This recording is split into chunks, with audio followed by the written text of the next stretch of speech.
Sarasiya range વિસ્તારમાં છલાલા નજીકમાં સાંજના 7 થી 7:30 કલાકના સમયગાળા દરમિયાન રેલગાડી પસાર થવાની હતી। એ સમયે રેલવે ટ્રેક પર આવી ચડેલ સિંહ માદા અને 4 જેટલા સિંહ બાળને સમય સૂચકતા વાપરીને હેમખેમ બચાવી લેતા સરસિયા રેન્જના આરએફઓ જ્યોતિ મેડમ અને વન વિભાગના કર્મચારીઓ સિંહ ગ્રુપને સલામત જગ્યાએ ખસેડવામાં આવેલ અને ટ્રેન પસાર થાય ત્યાં સુધી રેલવે ટ્રેક આસપાસ વન વિભાગનો સ્ટાફ હાજર રહેલો હતો।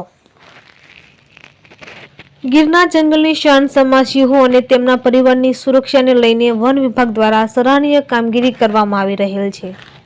ત્યારે ગઈકાલે અકસ્માતની ઘટના સર્જાય એ પહેલા આરએફઓ જ્યોતિ મેડમ અને તેમના સમગ્ર સ્ટાફ દ્વારા એક સિંહણ અને 4 બાળ સિંહોને સલામત સ્થળે ખસેડવાની કામગીરી બાબતે સિંહ પ્રેમીઓમાં પણ હર્ષની લાગણી અનુભવાય છે।